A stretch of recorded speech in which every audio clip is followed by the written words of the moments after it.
Hey folks, this is Lex here from Bored at Work, and today we're going to be taking a look at the Sharp Aquos Crystal from Boost Mobile and Sprint. The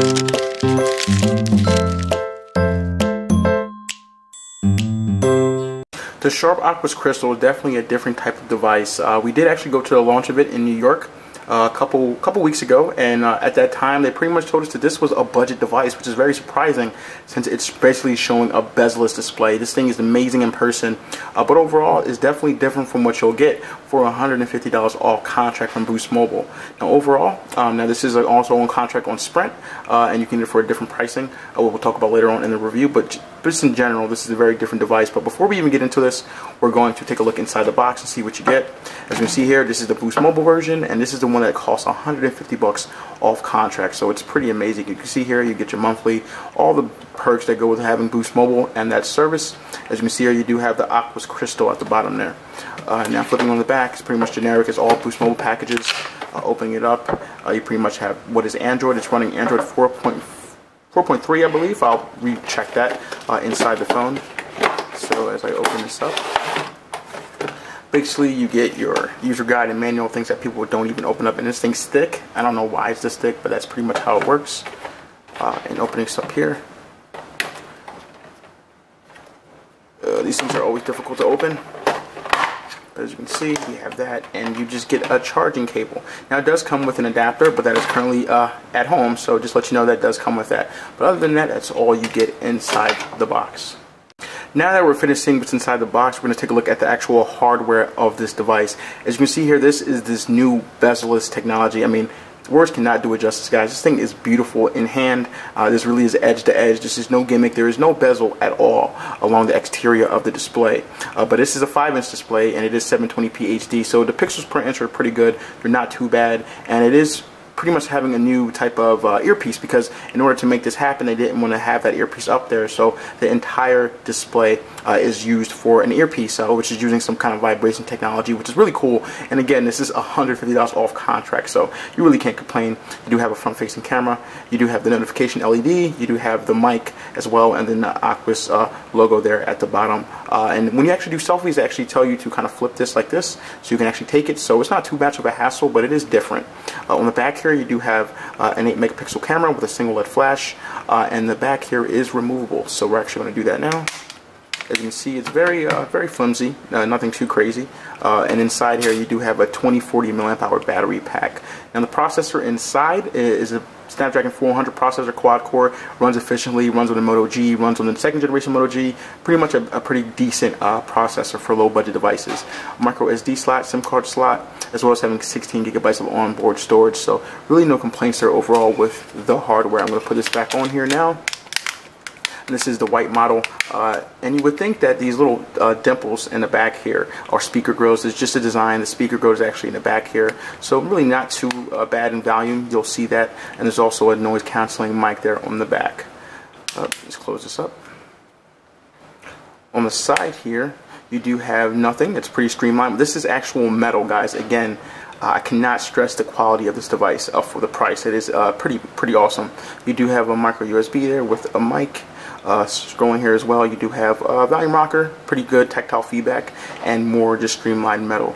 At the back there, you do have a 3.5mm headphone jack with the power button. Now I did find in my use that the placement of this button was a little bit annoying, because this phone is very tall. Because you think about it like this is a 5-inch display with about another, I guess, say 2 inches of more real estate at the bottom here, because of the way the digitizer for the screen is made. So overall, it's a very compact device, but button placement could be a bit better.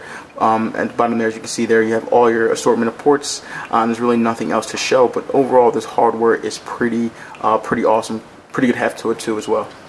Taking a look at the hardware, we're going to move towards the software, and this is really where this device shines. As you can see with the display, this bezel-less technology is awesome.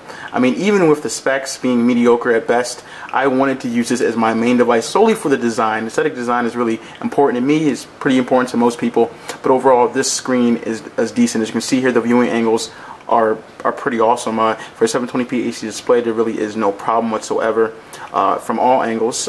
Now, one thing that I did find, I don't know if you guys can actually see this in the video, there is a huge amount of light leakage at the top of the display here, and I'm guessing because of how non-bezel-less there is on the display, there has to be some light leakage. But just today there was an announcement of LG advancing their bezel-less technology on their display, so this probably has to do with the cost of the device and overall compromise they had to make with the display. But there is a little bit of light leakage at the top there, but it's only obviously obvious if you look for it, and if you're actually looking at the display from this way, you really cannot notice that leakage. Going at the top here, just going to move my messages real quick. There we go. And as you can see there, everything's pretty good. Now this is running stock Android. We're actually going to go into the settings, and it's pretty bare bones stock Android. There are really no additions other than Harman Kardon audio from this. Now if you guys are familiar with the HTC One M8, it's very similar to that as well with the software. I really don't see a difference when using this technology. I'm pretty sure this is more of a marketing gimmick than anything, unless you have Harman Kardon headphones to kind of utilize the software at best. But overall, it is there, so I really have no complaints about it whatsoever. As you can see here, you do have visualize live stage, display icon status, etc. As you can see there, there is haptic feedback on the display, and is very responsive. Again, there is no compromise in terms of response and clarity with the display with this new technology. We're going to do Clip Now, and Clip Now is pretty much a feature where you can take screenshots by swiping from the top there. I took it off because it constantly happened. It would also do that when I tried to pull down a status bar. It was just screenshotting all over the place, so I just removed that entirely. But other than that, those are pretty much it for the custom settings. So we're going to go to About Phone, and we're going to go to the version. It's Android 4.4.2, so not 4.4, but I mean basically the same thing, guys. Not really anything different there, but overall it is very fast. Again, this thing is very streamlined. I don't have that many apps on my home screen, but as you can see there, it's very fast. The Snapdragon 400 processor runs as a beauty, and battery life on this thing is awesome. I'm thinking because of it being bare bones Android, and on top of it having a 2040 mAh battery pack for a mid-tier device, this thing is awesome when it comes to battery life with that. And brightness on the display is pretty good too. I'm going to see if I can raise the brightness here. It is on auto, but I'm going to raise it up. As you can see, it gets pretty bright, and there's no degradation of quality on the display when that happens, so that's really good to see. We're going to close that there, go back to auto brightness. Don't want to kill the batteries too fast, but overall it is pretty good. Now for the camera, it is 8 megapixels. You're not getting anything crazy out of it, but what we'll do is we'll just show you the interface. We're going to remove this here, and what I do here is I have an iPhone 6 present here. So as you can see, pretty much the software is what you've come to know from Google. It is a little bit customized, as you can see there.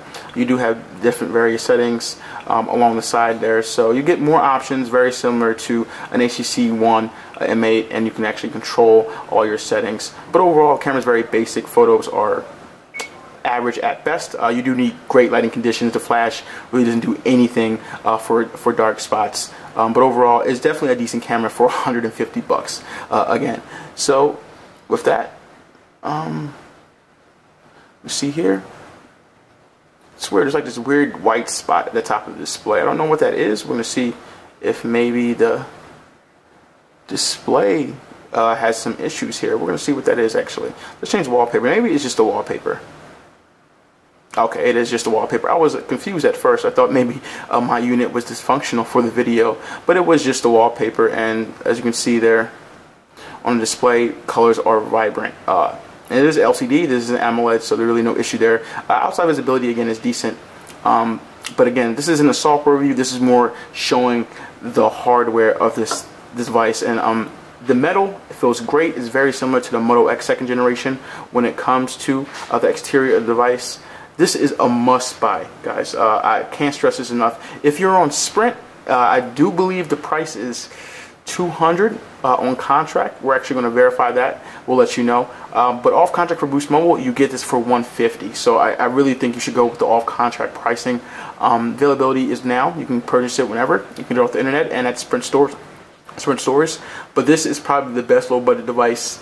But Sharp is doing something different with this device, guys. I really cannot stress enough that this is something you guys have to take a look at if you're looking for a low budget device or a mid-tier device. Even if you want a powerful smartphone, Snapdragon 400 processor is more than enough. 2 gigabytes of RAM. This thing is pretty good in that category. So Be sure to like, share, favorite video, comment in the sections below. Be sure to subscribe to our channel if you haven't already to continue to see great content from us. We're about to reach 70,000, 70000. So thank you guys for all your support. And remember to always enjoy your entertainment. Thanks, folks.